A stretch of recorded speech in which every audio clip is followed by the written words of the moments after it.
നീണ്ട ഒരു ഇടവേളയ്ക്ക് ശേഷം ഉമാസ് വ്ലോഗിലേക്ക് എല്ലാവർക്കും സ്വാഗതം. ഇന്ന് വീട്ടിൽ തന്നെ എങ്ങനെ KFC ചിക്കൻ ഉണ്ടാക്കുന്നത് എന്ന് നോക്കാം. ആവശ്യത്തിനുള്ള ചിക്കൻ കഷ്ണങ്ങൾ എടുത്തിട്ടുണ്ട്. ഒന്ന് വരഞ്ഞു കൊടുത്തതിന് ശേഷം അതിന് വേണ്ടുന്ന മസാലപ്പൊടികൾ ചേർത്ത് കൊടുക്കാം.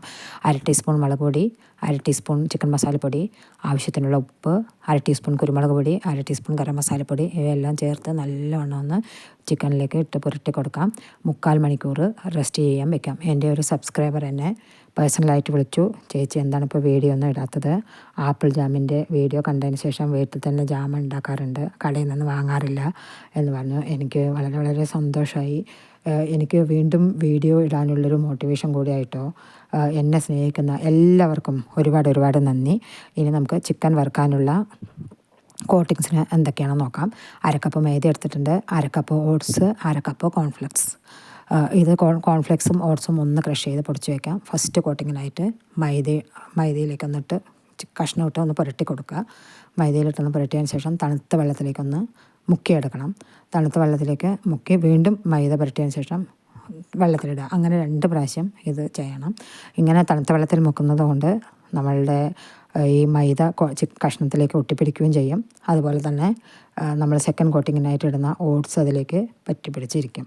അതുകൊണ്ടാണ്. അപ്പോൾ സെക്കൻഡ് കോട്ടിങ്ങിൽ മുക്കിയതിന് ശേഷം നമുക്കിത് ഡയറക്റ്റ് എണ്ണയിലേക്ക് ഇടണം.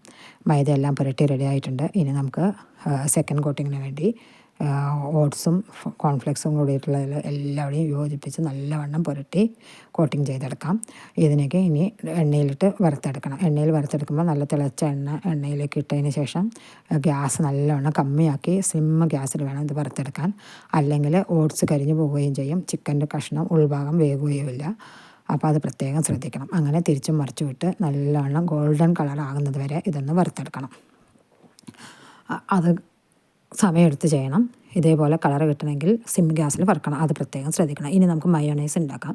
മയോണൈസിന് വേണ്ടിയിട്ട് 1/2 കപ്പ് പാലെടുത്തിട്ടുണ്ട്. അതിലേക്ക് 1/2 ടീസ്പൂൺ നാരങ്ങ നീര്, 1/2 ടീസ്പൂൺ പഞ്ചസാര, ആവശ്യത്തിനുള്ള ഉപ്പ്. 1/2 കപ്പ് പാലിന് 2 ടേബിൾ സ്പൂൺ എണ്ണ വേണം. അപ്പോൾ ഇത് ഫസ്റ്റ് ബട്ടണിലിട്ടിട്ട് വേണം അടിക്കണമെങ്കിൽ. നിർത്തി അടിച്ചെടുക്കണം, അല്ലെങ്കിൽ മയോണൈസ് ക്രീമി രൂപത്തിലാകില്ല. ഫസ്റ്റ് ബട്ടണിലിട്ട് അടിച്ചതിന് ശേഷം ഇതിൻ്റെ മയോണൈസിൻ്റെ ഫ്ലേവറിന് വേണ്ടിയിട്ട് ഒരു ചെറിയ കഷ്ണം വെളുത്തുള്ളി പേസ്റ്റ് ഇഷ്ടമുള്ളവർ ചേർത്താൽ മതി. അത് ചേർത്താൽ നല്ലൊരു നമ്മൾ കടയിൽ നിന്ന് വാങ്ങുന്നത് പോലെ തന്നെ ഫ്ലേവർ കിട്ടാൻ വേണ്ടിയിട്ടാണിത്. അങ്ങനെ നിർത്തി ഈ എടുത്ത് വെച്ച എണ്ണ കുറച്ചായിട്ട് ഒഴിച്ചിട്ട് നല്ല ക്രീമി രൂപത്തിലാകണ വരെ നമ്മൾ അടിച്ചെടുക്കണം. അപ്പോൾ മയോണൈസ് റെഡി ആയിട്ടുണ്ട്. ഇത് കുട്ടികൾക്കൊക്കെ നല്ല ഇഷ്ടമായി. ഹോട്ടലിൽ വെച്ച് ടേസ്റ്റ് ഉണ്ടെന്നാണ് പറഞ്ഞത്. അപ്പോൾ നിങ്ങൾ ഉണ്ടാക്കി നോക്കുക, കമൻറ്റുകൾ അറിയിക്കുക.